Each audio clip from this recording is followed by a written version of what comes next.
One of the famous masters of the tea ceremony in Japan was Sen-no Rikyu. And a tea master is a kind of coordinator of arts.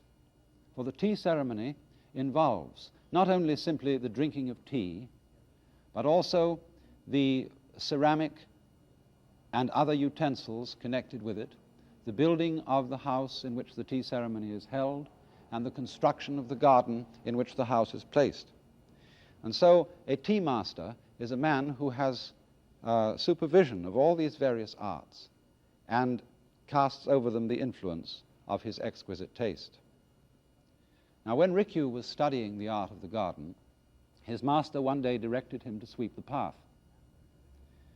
And religiously and dutifully he swept it, and the master said, not quite good enough, and so he swept it again. And the master looked at it and said, still not good enough, and so he swept it again. But the master said, still not good enough. Well, said Rikyu, look, I've swept it 3 times and it's perfectly clean. No, no, that's not the point, said the master. And grabbing the branch of a tree, he shook it, and some leaves scattered on the path. That, said the master, is a clean path. A similar story is told about Rikyu himself, when he attained the full stature of his mastery. He was patronized by one of the great feudal lords of Japan, the Prince Hideyoshi. And one day Hideyoshi came to him with a golden lacquer bowl and some plum branches, and asked Rikyu to make an arrangement. You know the Japanese art of ikebana, or flower arrangement.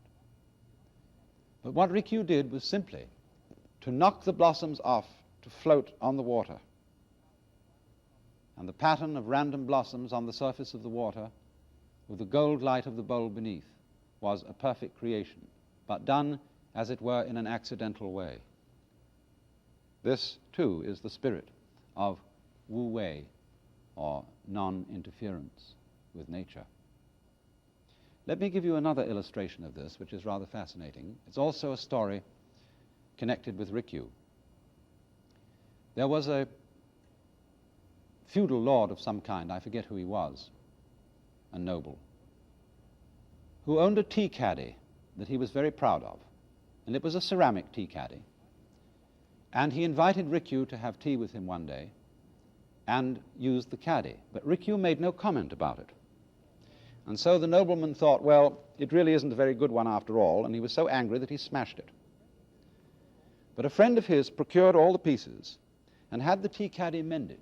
Now, there's an art of mending broken ceramics with molten gold, and little lines of molten gold showed all over the caddy wherever the cracks had been, casting this wonderful network. And when Rikyu saw that, he said it was absolutely superb. And consequently, the value of this caddy went up to a phenomenal figure. Now, this is the art of what the great modern Japanese painter Saburo Hasegawa called the controlled accident.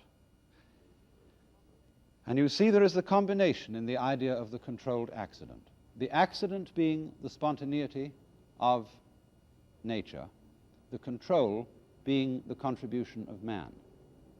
But actually, in the philosophy of Zen, these two things are not thought of as different, as representing different realms, control from the realm of mind and spirit, and accident from the realm of matter and brute energy.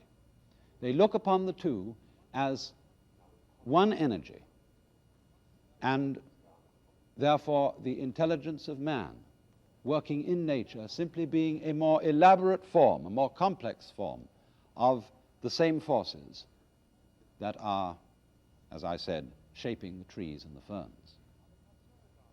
Now, the Katsura garden, which I showed you, as I said, was a very elaborate one.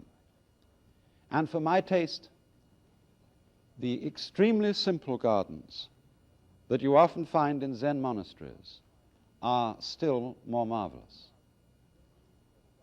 And there is a particular garden in Kyoto at a temple called Daisen Inn, which is a peculiarly magnificent example of this art. These are just a few initial pictures of stone walks in the neighborhood of this garden. And here is a part of the monastery with a monk strolling through it into the garden.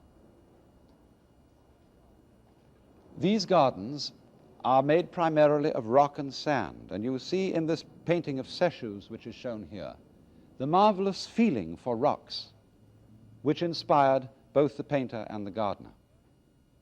And here, in the garden of Daisen Inn, there is created, as it were, a stream, but the stream is made of sand.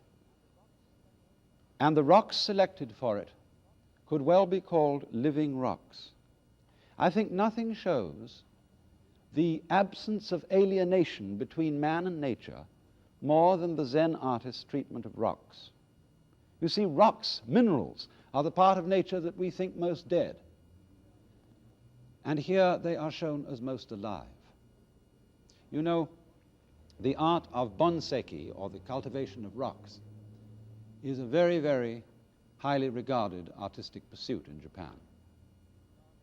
And the gardener will search for days and days in mountain streams and places where fantastic rocks may be found and bring them to the garden. That once he gets them to the garden, he wants to get them accustomed to their new environment. And so he goes very carefully about placing them and getting, for instance, moss to grow on them in the way that he wants. He wouldn't dream, for instance, of simply getting some moss and plunking it on a rock. He will rather put the rock in a moist place where moss will form upon it naturally. It may take 3 or 4 years. But then when the moss has grown, he will remove the rock to the place in the garden where he wants it. So you could almost say that bonseki is the art of growing rocks. Do you know the Japanese national anthem says something like this: "May our emperor reign 1,000 years, reign 10,000 years, until little stones grow into mighty rocks, thick velveted with ancient moss."